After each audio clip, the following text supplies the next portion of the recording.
where we left off Monday was we had identified the poles and zeros of our frequency response for our common source amplifier, okay? And we had come up with a graph that looked something like this.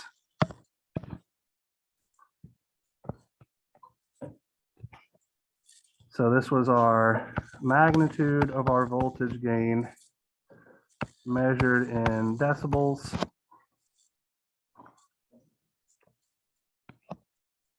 On this axis was omega. And we had a different color here.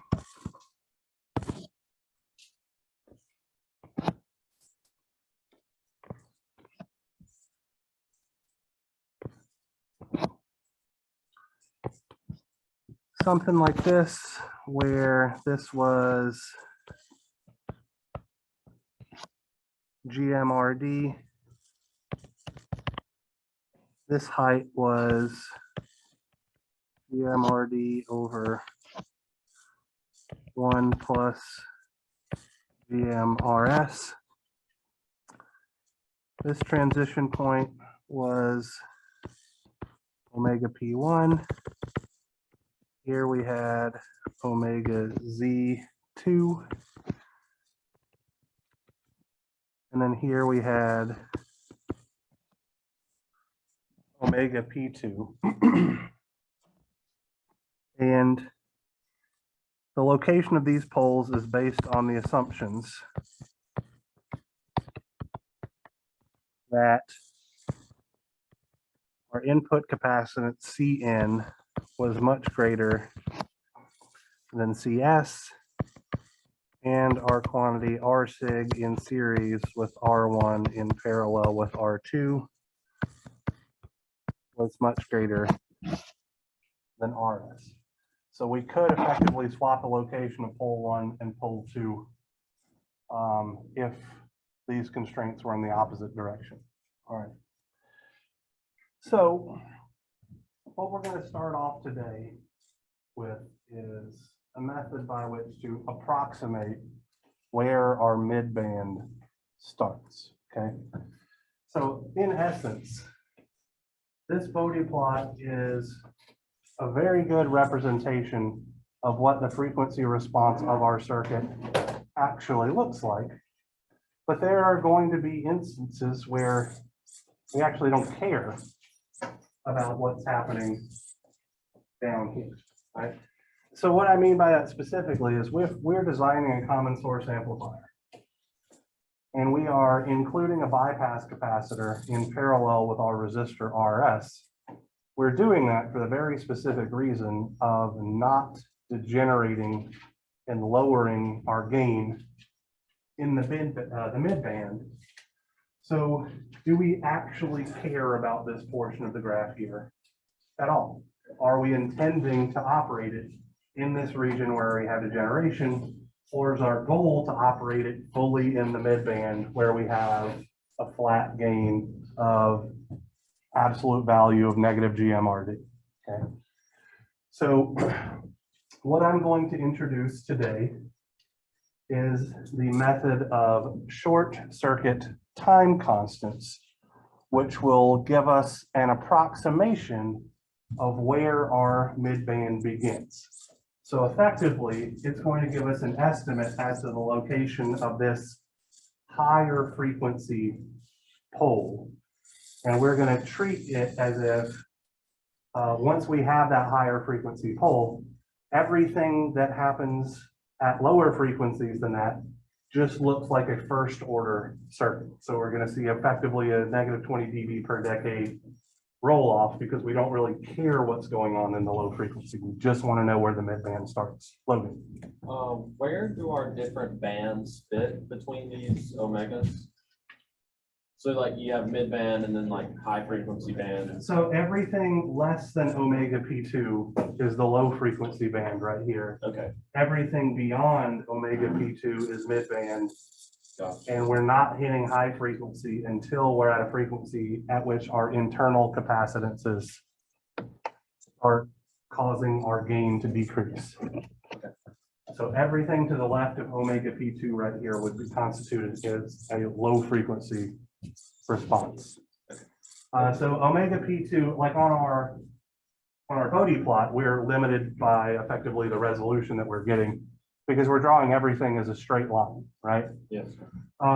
In truth, omega P2 here represents the -3 dB frequency. So it should be, actually, this is where we're going to hit 3 decibels lower than whatever our mid-band gain is. Where generally speaking, for a bandpass filter, we consider the band, which is what these circuits behave like. We would consider the bandwidth to extend from where we hit 3 dB lower than the mid-band gain on the low frequency side and where we hit 3 dB lower than the mid-band gain on the high frequency side. So omega P2 here is telling us effectively where our mid-band starts. So we would consider that to be the dominant pole in this case, because it's the highest pole frequency of our low frequency analysis. And what we're about to introduce is a method by which to estimate that value without having to directly calculate everything. Z2. So we have omega P1 corresponding to our first pole, omega Z2 corresponding to our second zero, because our first zero occurred at a frequency of 0 hertz or 0 radians per second. And then we have omega P2 out here. Any other? Yes, Race. Fraction on the left, GMRD over 1 plus GMRS. So this is the gain of our amplifier with source to generation. So before RS gets shorted out by that bypass capacitor, CS, whose impedance gets smaller and smaller and smaller as the frequency goes up and up and up.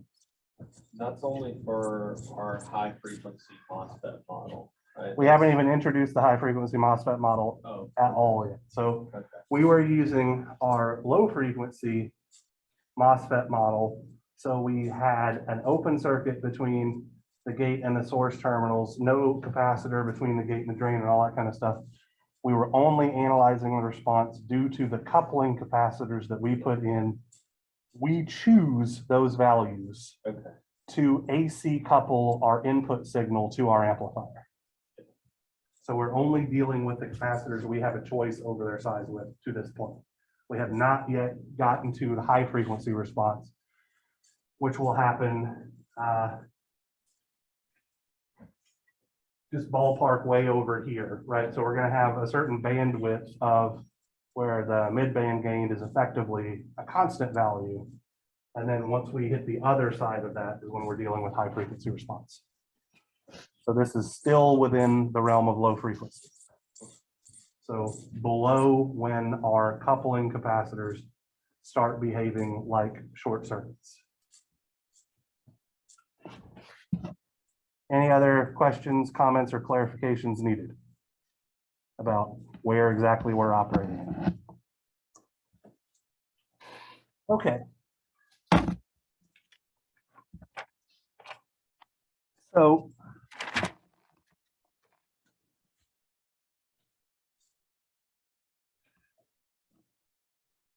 short circuit time constant method.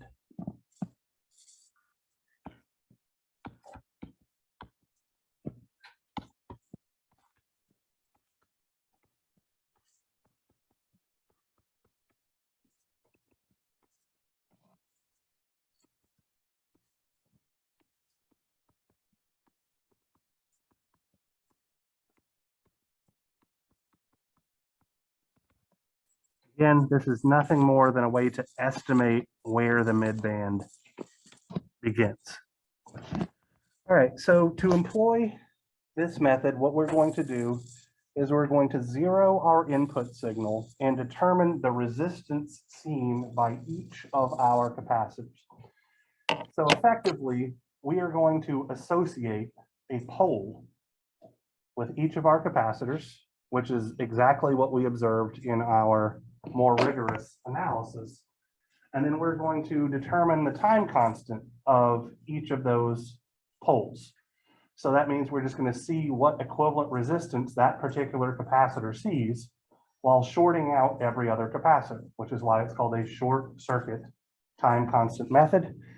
And then we are going to simply add up the inverses of all of those time constants, and that will give us an estimate of where our pole frequency is.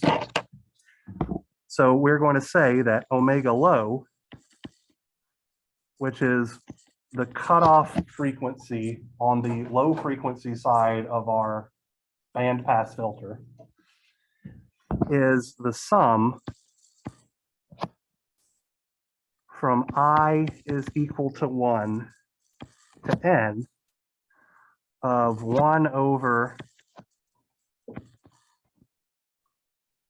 Ri Ci, or more simply, 1 over R1 C1 plus 1 over R2 C2, all the way out to 1 over Rn Cn.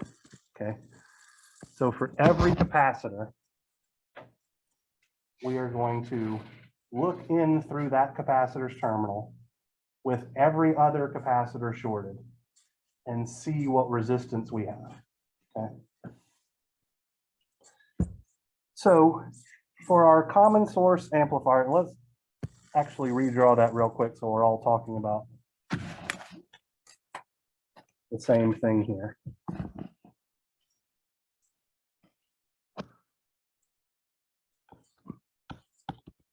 Here's Vn. Here's R sig. Cn.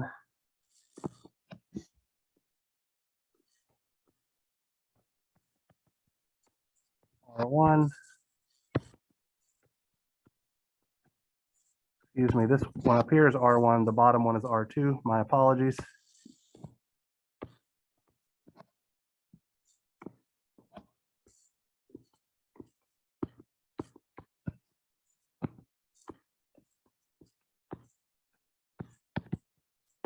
Here's RS.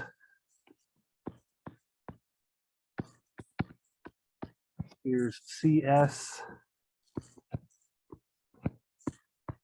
Here's where our output voltage is taken. Here is RD. I'm just going to tie these two guys together. Call this VDD. Okay. All right. So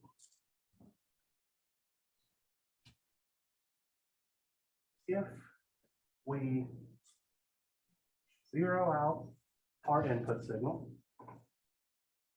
and then take this capacitor Cn out and look in through its terminals, we're finding the Thevenin equivalent resistance with respect to Cn here, with CS short circuited, what we are going to see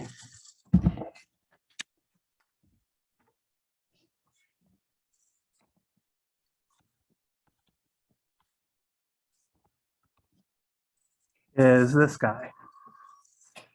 So our input voltage is grounded out.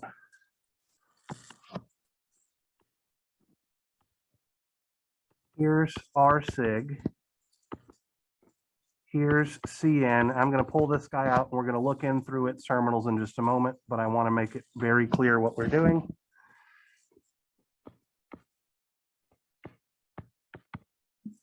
Here's R1 in parallel with R2.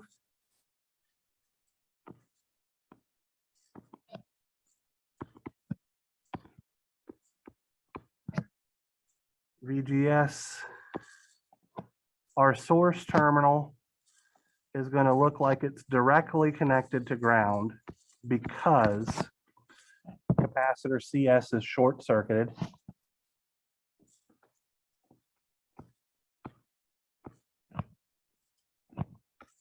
Here's GM, VGS.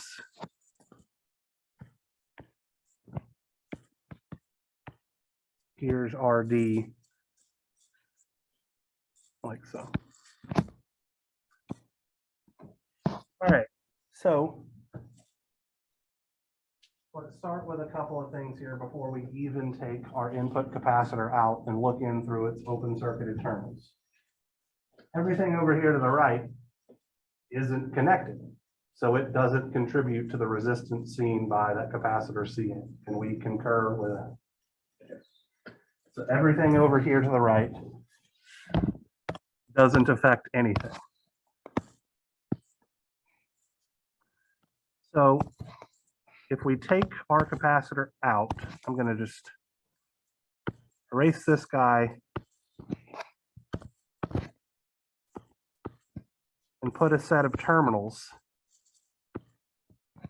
We're looking in here. What do we see?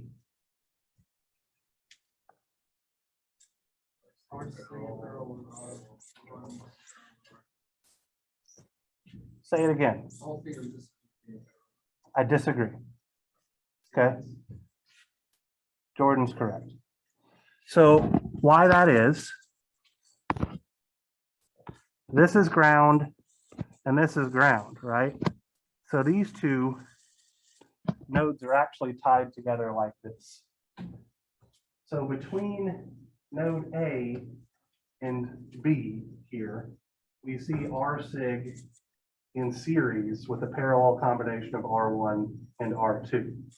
Is that obvious? I understand why you were saying they're in parallel, because it seems like, oh, it's just a resistor between a node and ground, and they're both between a node and ground, but they're between two different nodes. They can't be in parallel, right?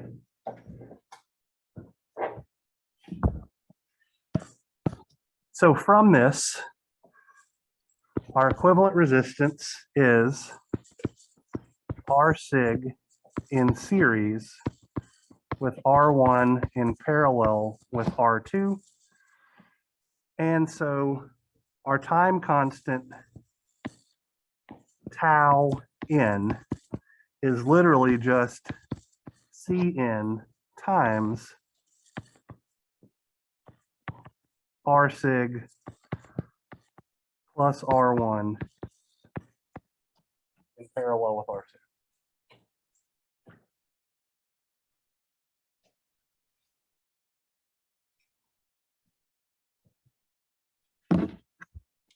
Now we only have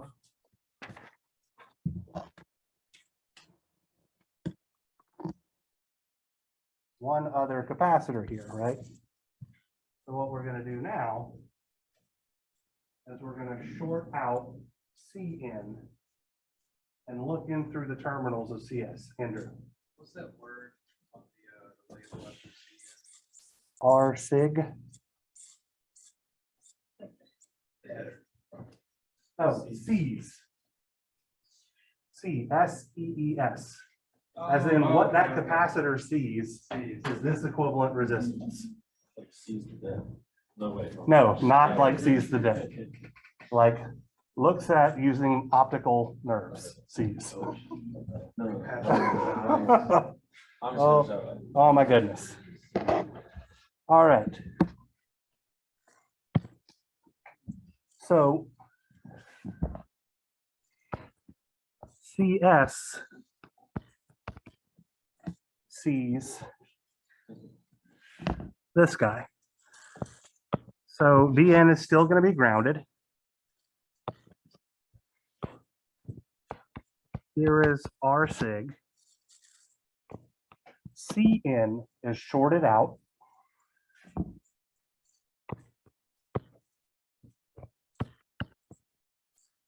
Here's R1 in parallel with R2.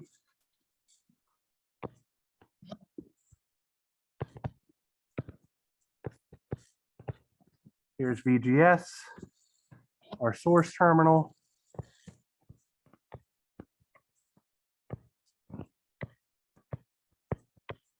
GM VGS.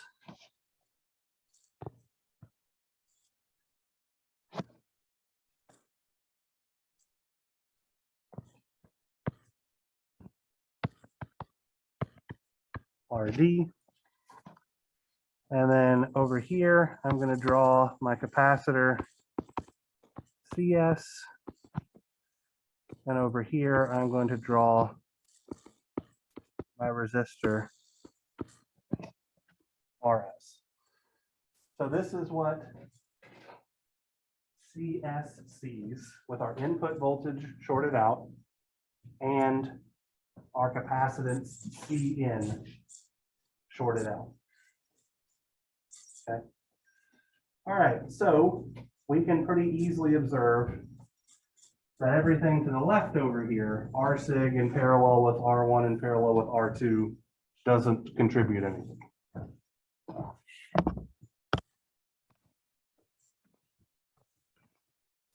And while we are at it,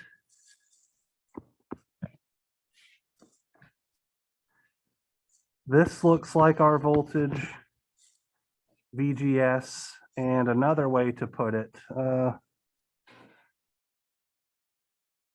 I think that's good. I think if I do anything else, I'm going to get myself mixed up here. Okay.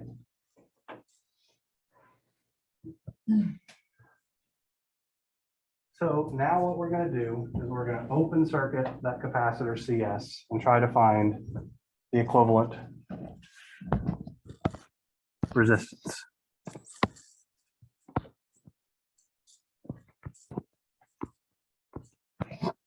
So we're going to be looking in through that terminal. That's that pair of terminals.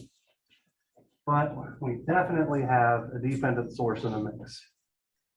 So our best bet to calculate the resistance is going to be using a test source method, right? Anytime we have a dependent source, we're going to wind up applying a test source method.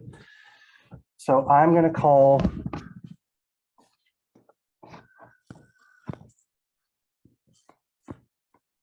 this voltage here Vx, and this current that's leaving the positive polarity terminal of our test source Ix. And the ratio of Vx to Ix is obviously the resistance that we're trying to find. We all okay with that? All right, so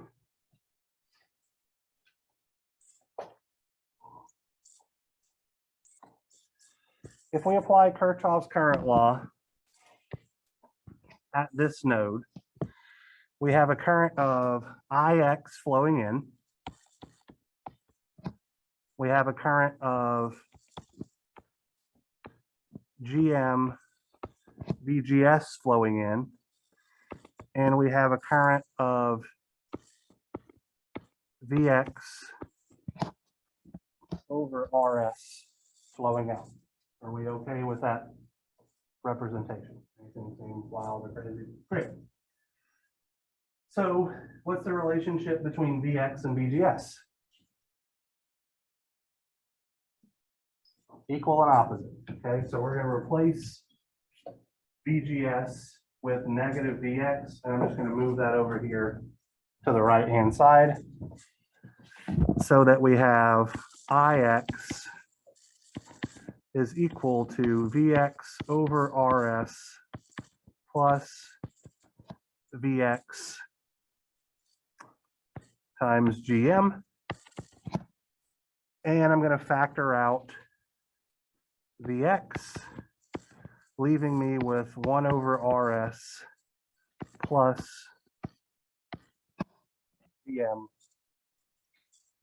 like so. From this,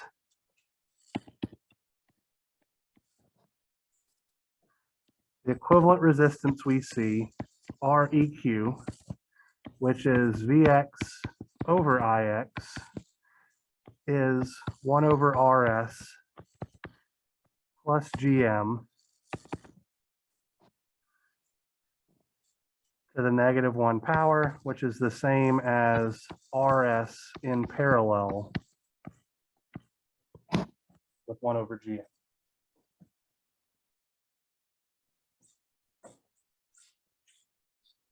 Anybody have any questions, comments, or concerns regarding that analysis?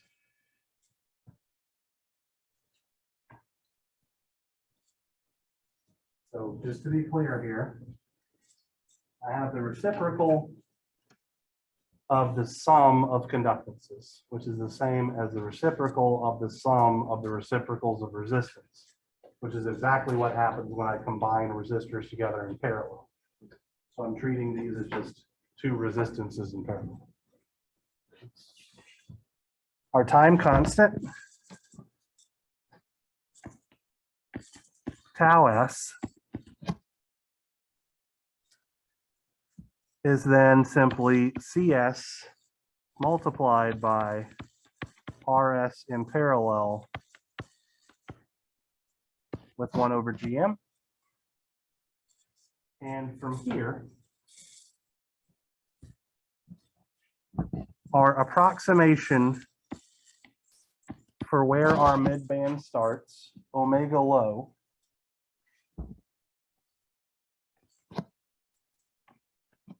is 1 over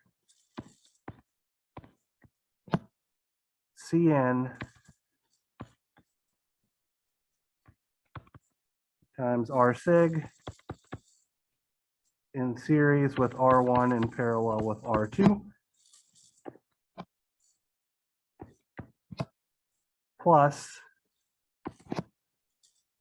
1 over CS RS in parallel with 1 over GM. And our expectation here is that this is going to be approximately, but not equal to, roughly the value that omega P2 had from our previous analysis. This is an estimation, so it's not going to be as spot on as our direct analysis was, but this is kind of a quick and dirty way to figure out roughly where our midband starts, because typically speaking, we only care about our amplifier's operation in the midband.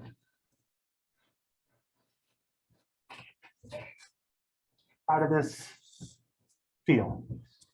Not anything particularly difficult. If we had, let's go back here real quick to our circuit of interest, right?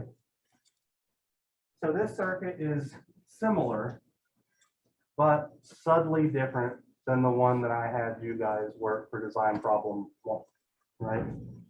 So what are the differences between this guy and what I had you guys do?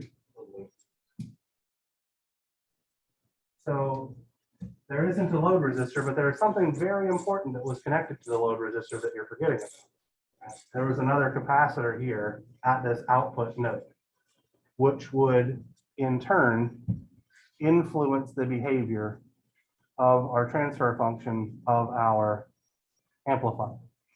If we had included that capacitor C out connected to our load resistor RL here, doing our first method, we would have likely wound up finding yet another 0 and yet another pole associated with that node, which would have made our transfer function a bit ungainly, right? Because effectively, taken right here, we would have applied a frequency-dependent voltage divider to get what our actual output voltage of our system is. So that's what that other transfer function would likely look like. Sure. Incorporating those effects into our direct analysis could be, I don't want to say wildly difficult or anything like that, but probably more difficult than our estimation approach, where we just short out everything else that we can and look at what's going on. So for complex amplifier circuits, I would argue that the short circuit time constant method, while it's not nearly as precise, gets you the information that you're looking for in a much more rapid pace. Okay, so that's why we really use it. When there's only 2 capacitors to worry about, I would argue that the level of difficulty is effectively the same between things. But if we had a multi-stage amplifier where there are like 5 or 6 capacitors, short circuit time capacitance method is going to be 10 times easier than a direct analysis. Okay.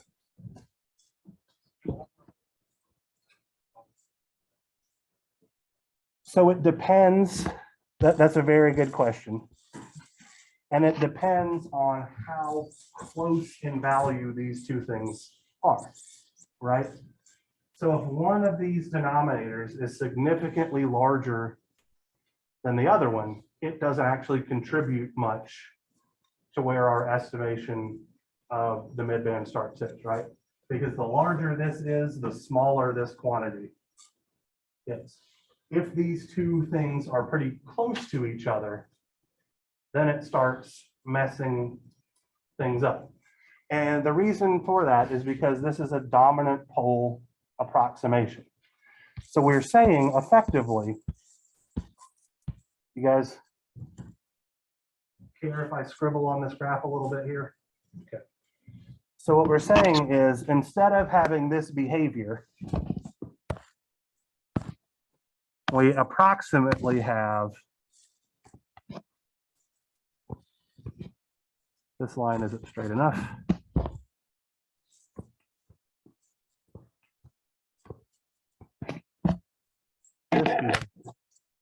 We're treating it as if it has a first order response as opposed to a second order response. The more separated that omega P2 and omega P1 are, the more likely that is to be true. The closer that these two poles are to each other, the more likely that our estimation is to be incorrect. Does that make sense? Pardon?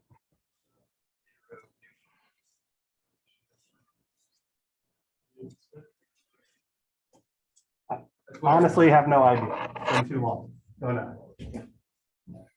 My brain has been rewired to just do effectively circuits for the last 5 years. Jordan. Also accuracy, does it get more accurate with some more capacity?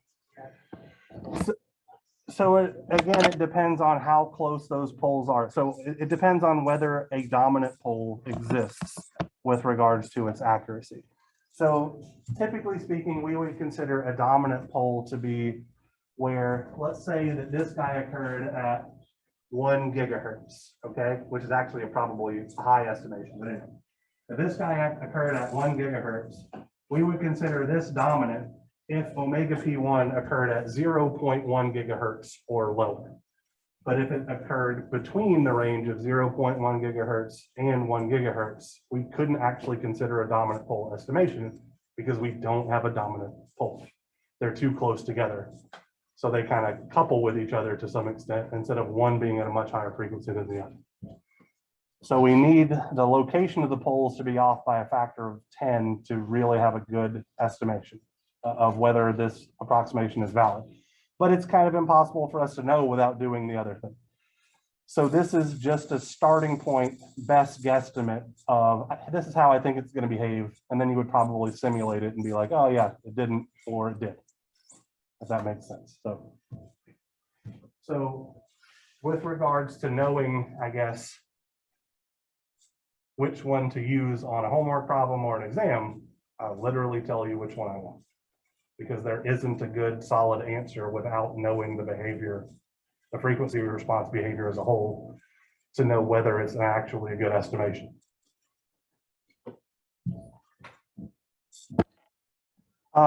One quick and dirty thing to think about though, is if one of the capacitors is much bigger than the others, that's going to cause that one to not contribute a lot, right? Because everything is related to the capacitor sizes and the resistance that they see. So if Cn is much, much greater than Cs, this is the term that's going to dominate the estimation. If Cn and Cs are roughly the same size, it's going to give us a bad estimation, assuming that those resistors are a comparable size as well. Resistor combinations are comparable size. All right. So we have covered low frequency analysis for our common source amplifier. We have done a direct analysis and we have done an estimation to determine a way to ballpark where our midband frequency actually begins without having to go through the rigorous detail. Now we are going to talk about high frequency analysis, which is where our high frequency MOSFET model comes into play. There are multiple ways that we can approach this. We're going to talk about a couple of different things. We're going to start with a direct analysis method. And I'm going to literally skip over a solid page of algebra that's completely unimportant to the results.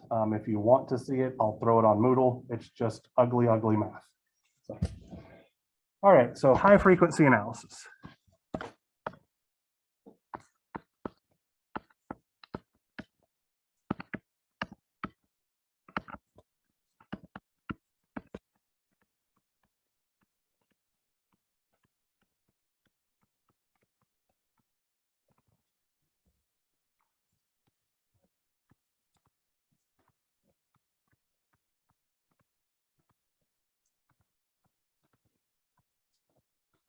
So the circuit that we are analyzing here is intended to be literally the exact same circuit that we were analyzing in the low frequency analysis, where all of our chosen coupling capacitors now look like short circuits, and all of our internal capacitances of our BJT are looking like open circuits. Or they're going to have some finite impedance, I guess would be a better way to put it. Okay. So this is the circuit that we're going to be looking at.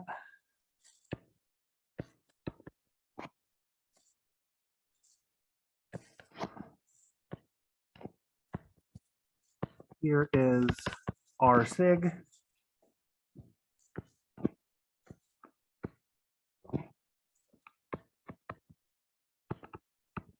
Here is R2. I don't know why I keep wanting to call that R1 when it obviously shouldn't be.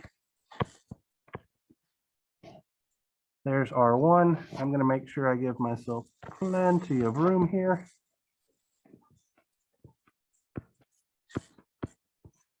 Here's our transistor.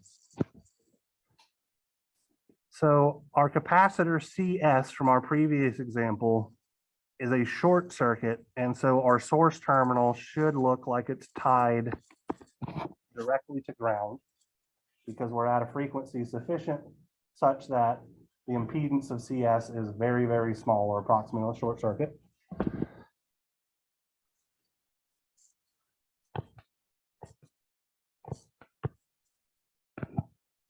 Here is RD up here.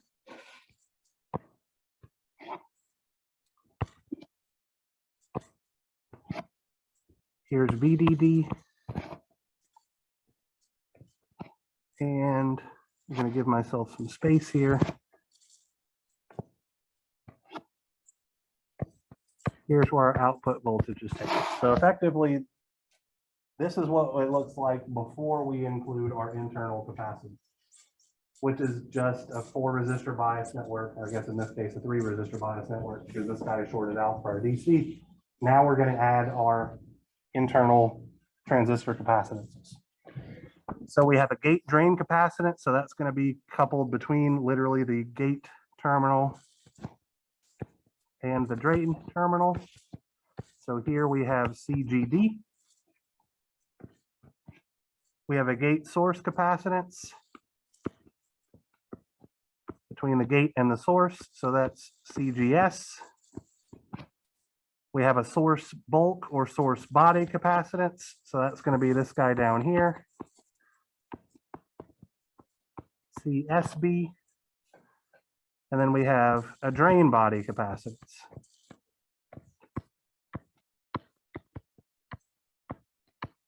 AC dB, like so. So before we get into the nitty gritty of this guy, there are a couple of things that we can observe. CSB is grounded on both sides, so it doesn't actually do anything.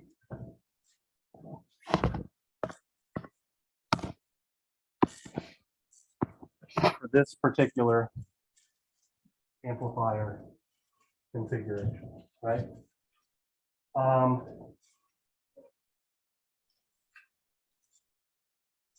CGS is really just going to occur between the gate terminal and ground.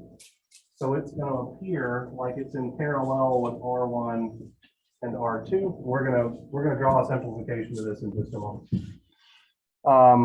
But there aren't really any other simplifications that we can make right now, other than observing that this source body capacitance should not play literally any role in our analysis. All right, so what I'm going to do now is I'm just going to try to redraw this in a way that's a little less annoying looking. All right.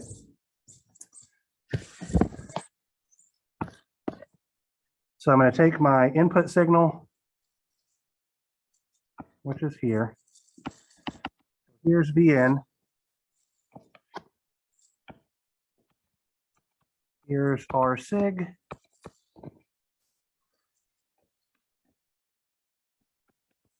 Down here is R1 in parallel with R2.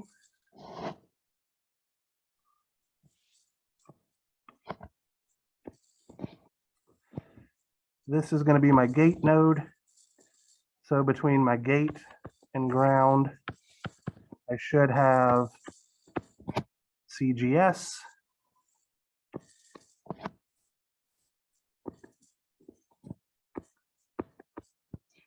Between my source and ground, I should have a short. Here's my drain. Between drain and ground,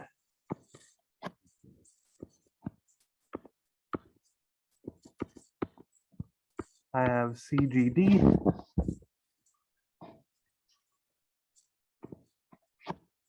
Out here, I have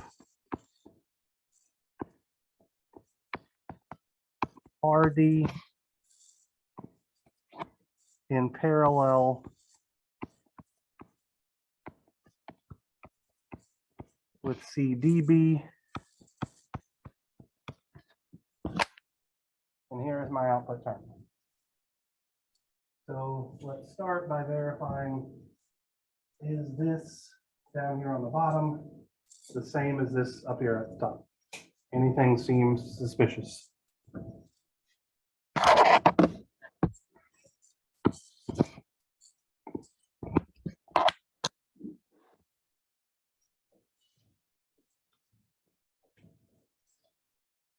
Our gate drain capacitor is between the gate and the drain terminals. Our gate source capacitor is between the gate and ground. Our drain body.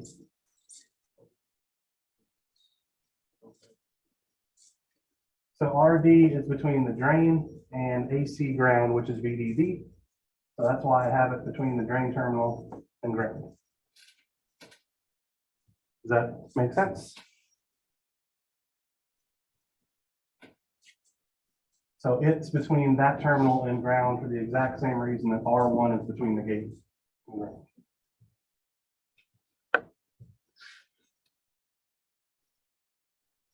Okay.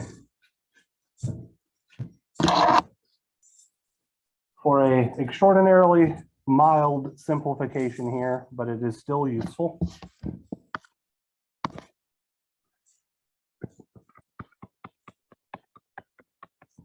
We can replace everything to the left of this dashed red line with its Thevenin equivalent circuit, right? It's just a simple resistor network. So it's actually not going to contribute a polar zero or anything like that because it's just going to be a resistor-based transfer function. It's just going to be less stuff to carry along the way. All right. So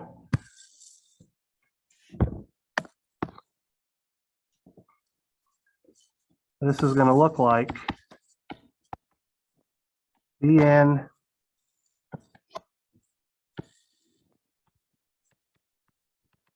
our SIG, R1 in parallel with R2.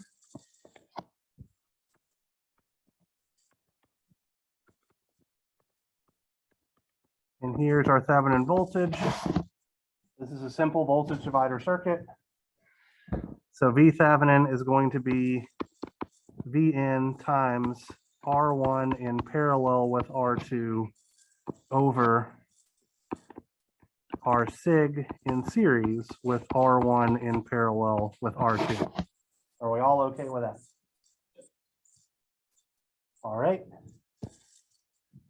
Our Thevenin equivalent resistance we get by looking into those open circuit terminals at a dead network. So R1 in parallel with R2, here's R SIG. So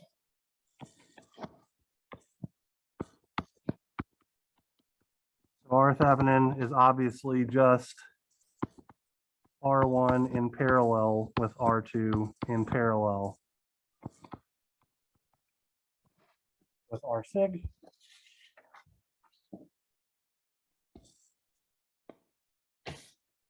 And from that, we can make, again, it's a very mild simplification. But we can draw our circuit like this. So VThev in series with RThev. Here's our gate terminal. CGS.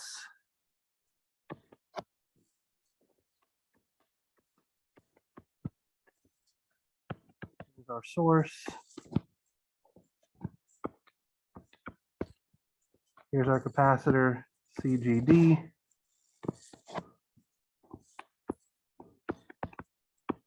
Here's RD. Here's CDB. And here is V out. 8 and drain. All right. So our goal here is to now determine the frequency dependent transfer function between V out and V Thev. All right. We're going to do this looking at the small signal model of this representation. Okay. So our small signal equivalent circuit is going to look like this. Here we have V Thevenin. Here's R Thevenin. Here is our gate source capacitance CGS, over which a voltage VGS occurs. Our source terminal is ground. Between the drain and source, we have current source GM VGS in parallel with RD, in parallel with CDB. Here is V out. And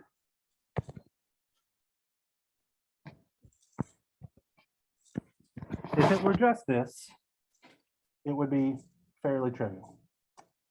But what we are presently neglecting is the presence of an impedance that links the gate terminal to the drain terminal. And this single capacitor right here is what makes the analysis of this circuit, I don't want to say difficult, but extraordinarily tedious. So we are going to truncate the direct method first. So I'm going to walk you through the first couple of steps and then give you the result. Then we are going to talk about how we can break this capacitor up into two parts, one associated with the gate terminal and one associated with the drain terminal, by using what's called Miller's theorem, something that I had a full lecture prepared for, but I said I was just going to bring it up when we need it. So that's exactly what's going to happen. And then depending on the amount of time that we have, we're also going to get into what's called the open circuit time constant method, which is how we estimate where the end of the midband occurs. So effectively the dominant pole on the high frequency side estimation. All right, so the direct method here, we're going to start by applying KCL at the gate terminal.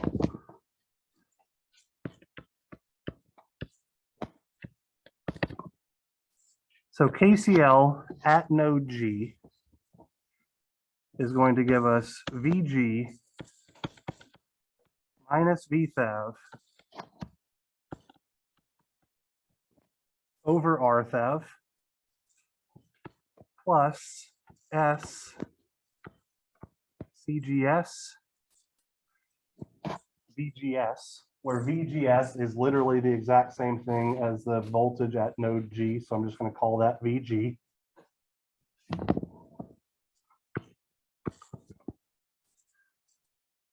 Plus S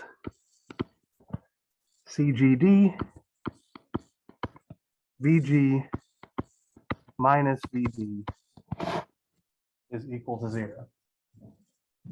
So that's the current flowing to the left out of node G, the current flowing down out of node G, and the current flowing to the right out of node G added together and set equal to 0. Luke, What's the difference between VG and VGS? there isn't one. Okay. So VGS is the potential difference between the gate node and the source node, which is ground. So VG and VGS are the same thing, which is why I just plugged in. I guess I haven't plugged that in yet. So I just took this as VGS divided by 1 over S CGS, which is this guy right here. Where VG and VS represent the same, excuse me, VG and VGS represent the same quantity. All right. So what I'm going to do here is a very small rearrangement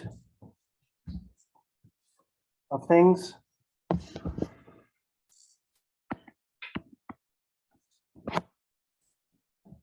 So I have VG over R Thevenin plus S CGS VG plus S CGD VG minus S CGD VD is equal to VThev over RThev. And now I'm just going to factor out VG out of several terms on the left-hand side, leaving me with VG multiplied by 1 over RThev plus S CGS plus CGD minus S CGD VD is equal to VThev over RThev. I'm going to call that equation 1. Are we okay with the algebraic manipulation that has occurred from here to here?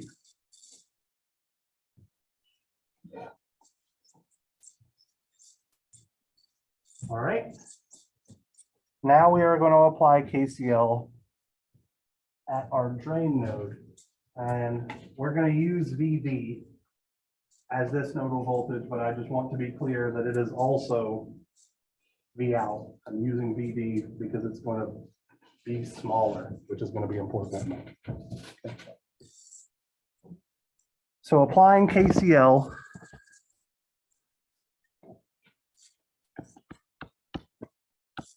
at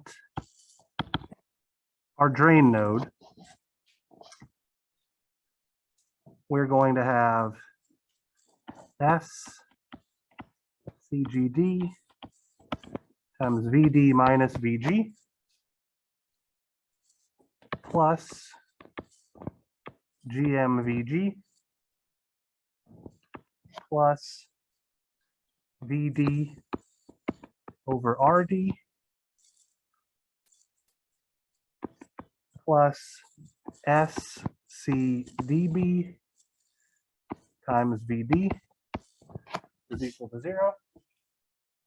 So just to be clear, that represents the current flowing out of the drain node to the left, plus the current flowing down through the dependent source, plus the current flowing down through the resistor RD, plus the current flowing down through the capacitor CDB, all added together to make 0. I'm now going to rearrange this equation slightly to put all of my VD terms on one side and all of my VG terms on the other side. And that's going to look like S CGD VD plus VD over RD plus SCDB VD is equal to SCGD VG minus GM VG. And now I'm going to factor out my common voltages on each side, leaving me with VD multiplied by 1 over RD plus S CGD plus CDB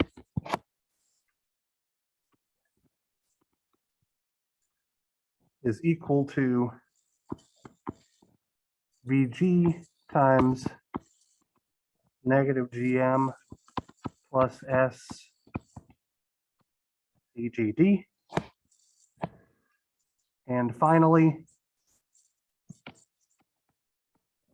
from this, I can say that VG is VD times a factor of 1 over RD plus S CGD plus CDB divided by negative GM plus S CGD. I'm going to call this guy equation 2. All right. We're about to skip a ton of math. So I just want to explain what the math that we're skipping is real quick, so that'll hopefully be a little bit on. Okay. So if we plug in equation 2 into equation 1, what we're going to have is a very large expression where on the left-hand side, we have everything in terms of VV, our output voltage. And on the right-hand side, we have things in terms of V Thevenin, which is our input voltage. And then we would simply take V out over V Thevenin is equal to a big ugly relationship to get our transfer function. I'm just skipping all the steps that I took to get that transfer function and simplify things because it doesn't add anything to the discussion. It is just a terrifying amount of algebra for the sake of algebra to make it look pretty. Okay. So a result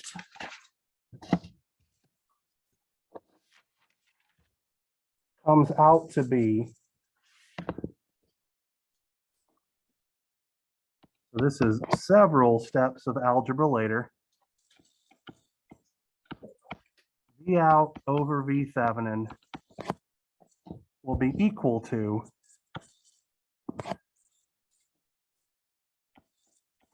S squared RD R Thevenin times CGD CGS plus CDB CGS plus CGD plus S times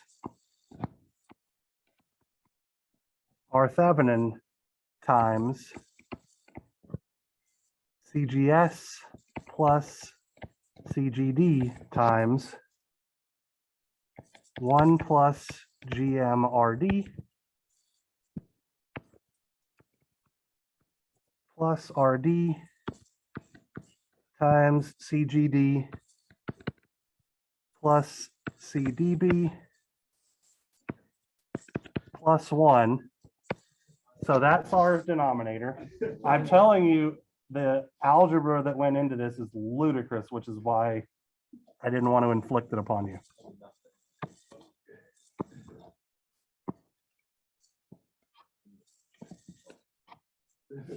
That plus 1 is actually very, very important. I know it sounds silly, but it's really critical to us being able to actually solve this thing. And then up here in the numerator, we're going to have negative GM RD times 1 minus S CGD over GF. The numerator is just that bit right there. I just realized that denominator is a polynomial. Yes, that denominator is a second order polynomial. Exactly right. So that plus 1, like I said, is very, very important. Sure. Without it, we would have we would struggle to get what our poles are. So we're going to call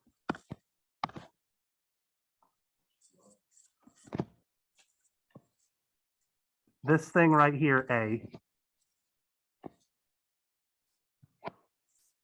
and this thing right here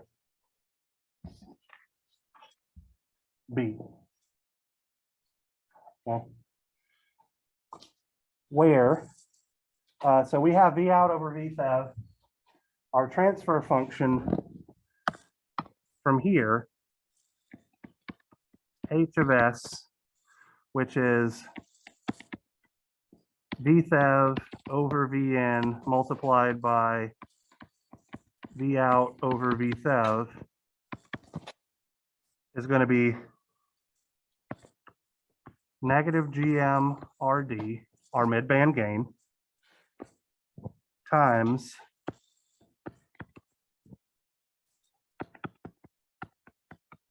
this term, R1 in parallel with R2 over R sig plus R1 in parallel with R2, times AS squared plus BS plus 1 in the denominator, and 1 minus S CGD over GM in the numerator, or excuse me, the denominator, like so. Which allows us to calculate our 0 and our 2 poles using the quadratic equation. So I'll go back to that because you guys all groaned at the same time, so I feel like you needed more time. I was catching up. Bad.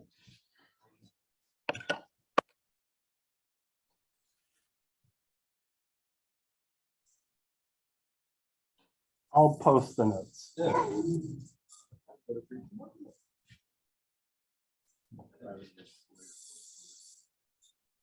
AS squared plus BS plus 1 in the denominator of the second term of our transfer function. That's correct.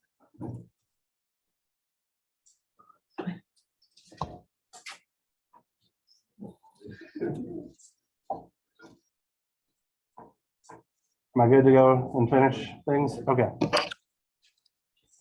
We're almost done for today. So this has a 0 at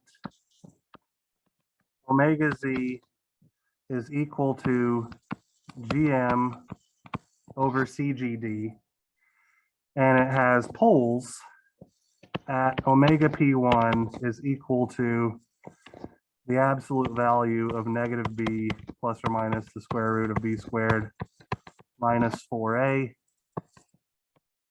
all over 2A. And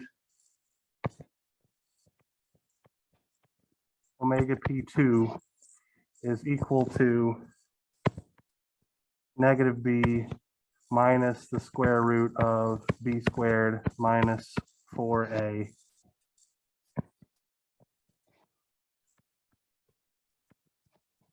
all over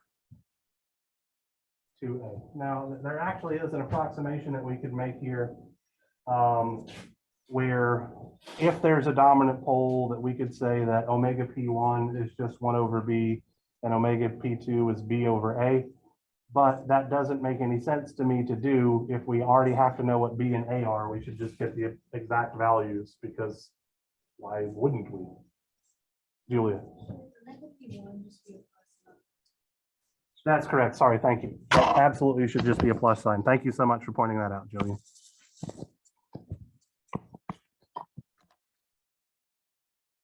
So it will always be the lower frequency pole. Is that supposed to be 4AC? Is it not just C is 1. C is 1, okay. So that's why I'm leaving it out, because it has to be 1 based on the expression that we made. Okay, so this is the direct analysis. The reason why this was so damn hard, or at least so damn tedious, was because of that capacitor that linked the gate terminal to the drain terminal. So what we're going to introduce next Wednesday, because we only have 3 minutes left of class, is what's called the Miller method, wherein we can split any effectively feedback impedance when we know what the transfer function between those 2 points in the circuit are supposed to be. And because this is an amplifier, and we're trying to find effectively the transfer function between the input gate and the output drain, that's trivial. This is GMRD for this particular circuit, or negative GMRD. So anyway, so anytime we have a well-defined gain between or a well-defined transfer function between 2 points in the circuit, we can use that Miller method to split our capacitance into a portion on the input side and a portion on the output side, which is going to make our analysis much, much easier. And then finally, we're going to wrap things up by looking at the open circuit time constant method to approximate where our mid-band gain ends. That'll be one of the 5 circuits that I want to do the frequency response of.